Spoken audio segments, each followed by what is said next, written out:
We get a lot of questions from clients about how to handle website redesigns, how to handle traffic loss around website redesigns, how you need to monitor traffic before and after redesigns to make sure everything went well.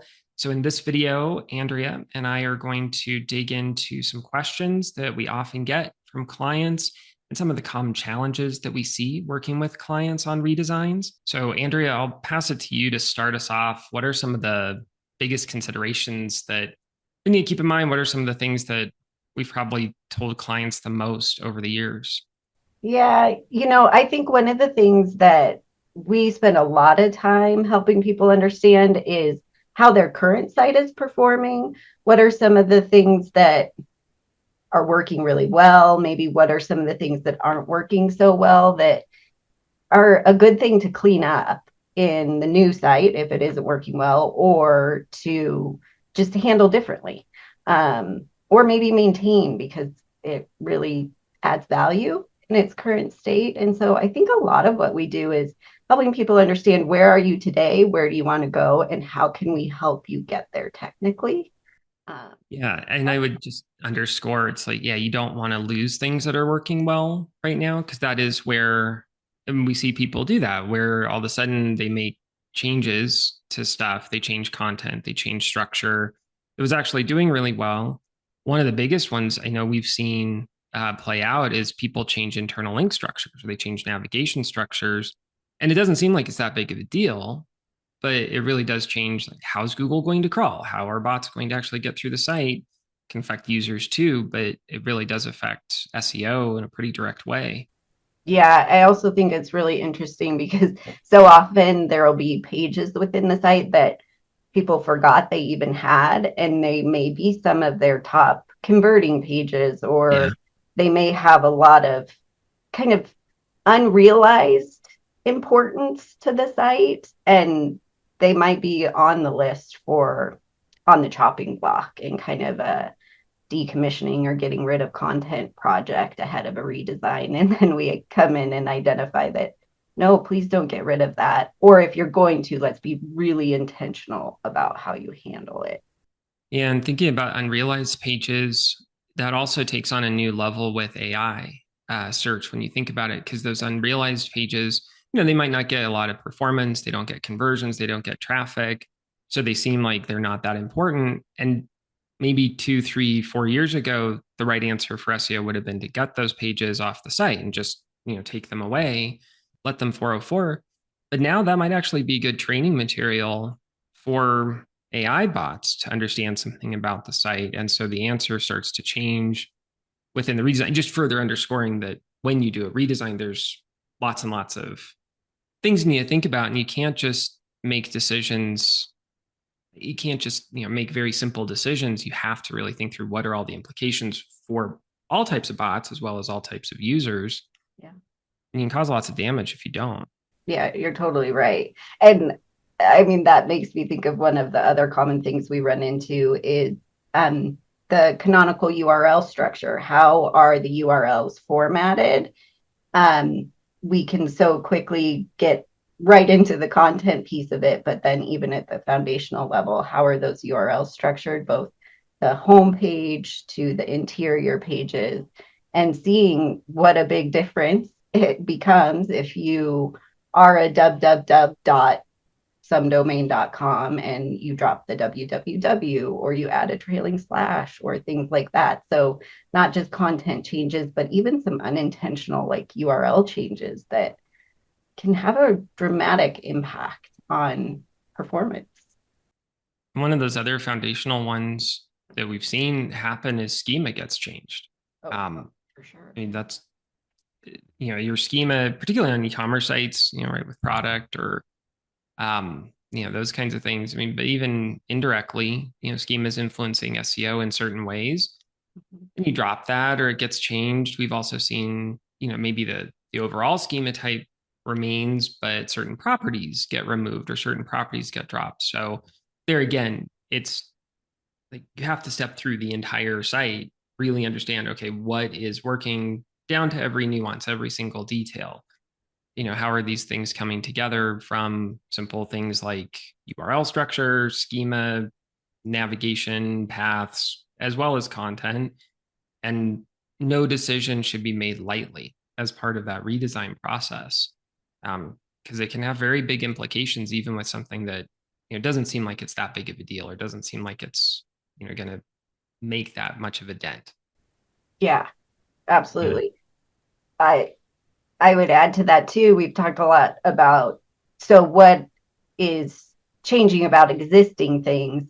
We also see a lot of new features get added to websites and redesigns because maybe the Mm-hmm. business is adding a locations directory or they're adding new product categories or any variety of things across a lot of different industries, new features that as they get added and built can also have a dramatic impact on how the site gets reevaluated through the kind of reconsideration process after the launch of the new site. So also understanding how new features are being developed and what some of the real technical needs are to make those work as best as possible for search engines and all of that, and most importantly, users.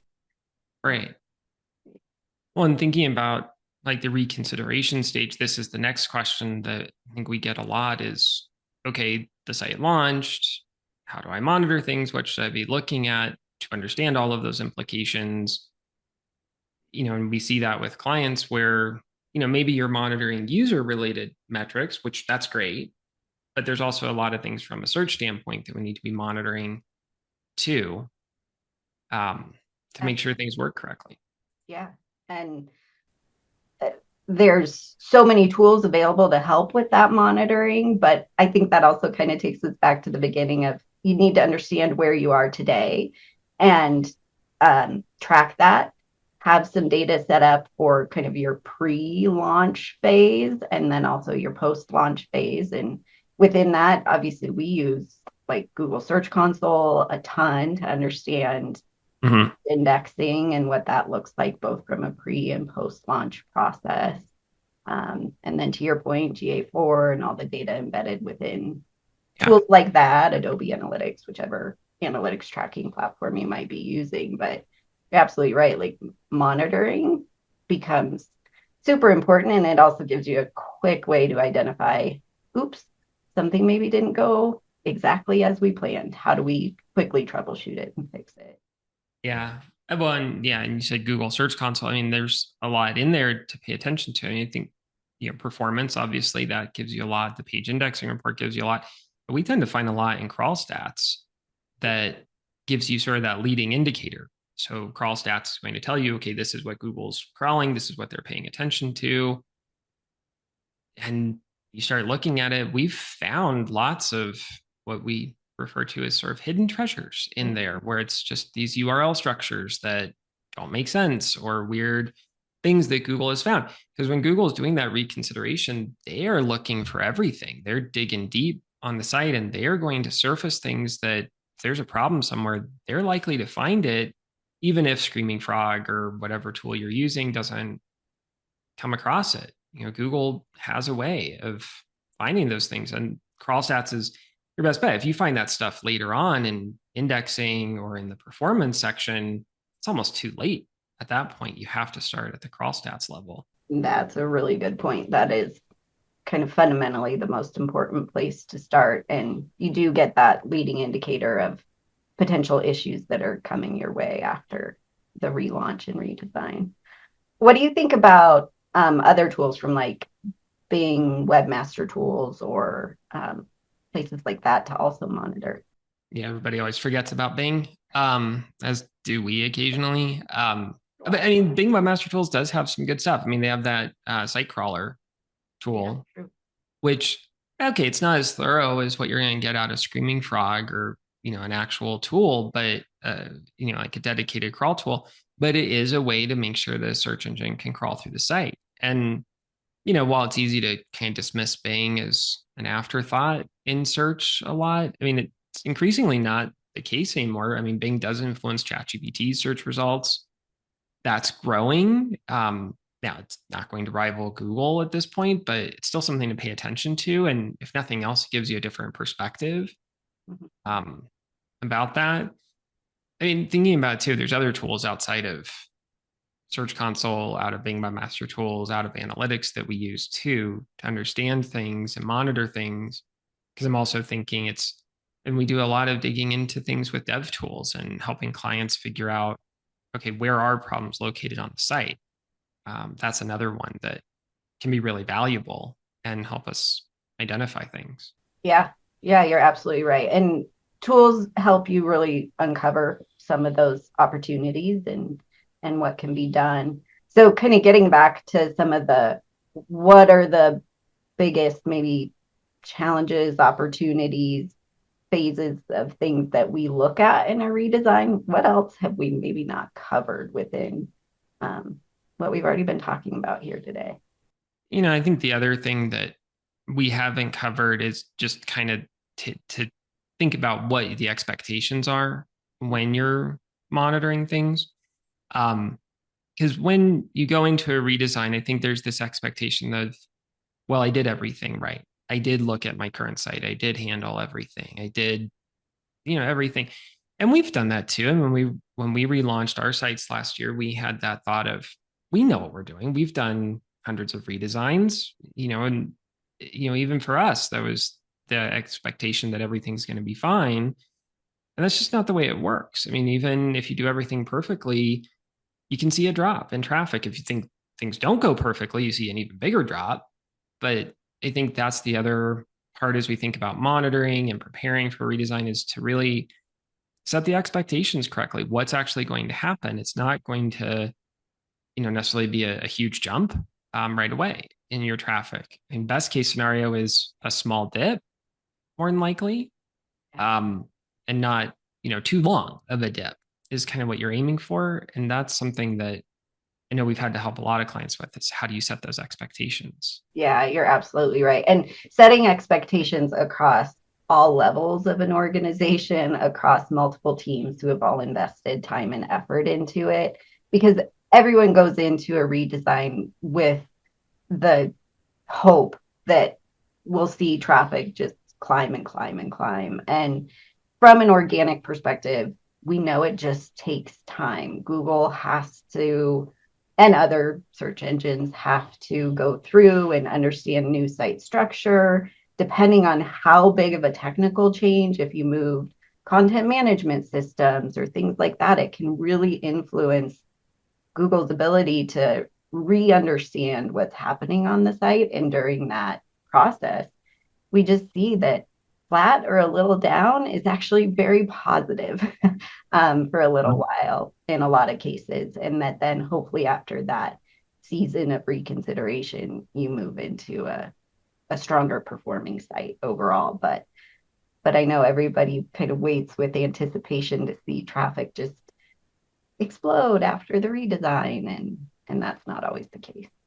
It isn't. And one thing that we've advised clients on over the years and seen some benefit from is if you can make changes to your current site, give it just a little bit of boost in traffic before you do the redesign. That can help. Now, it's not always possible. For one reason or another, you can invest resources in the current site. But if you can, fix some of the long-standing problems, get rid of outdated content or broken URLs or just weird crawl paths or mistakes in schema or change how the pages are structured or fix something with canonicals, just little things. Even if you get just a bit of a boost, then okay, when you get the dip, you're kind of dipping from a higher point, hopefully. Yeah, absolutely. And we could have a whole other conversation about identifying subdomains that exist prior to a migration and making sure you don't have any duplication unintentionally from dev sites or other things like that. But I think we have to save that one for another day. We will save that for another day. So we'll leave that here about redesign questions. If you have other questions about redesigns or need help working through a redesign on your website, preparing for it, or if you did a redesign and something didn't go well, Definitely reach out to us. You can email me at matthew@elementive.com. You can email Andrea@elementive.com. We're both always happy to help however we can with any of that. If you like this video, like to see more like it from us, please subscribe to our channel. Thanks so much for watching.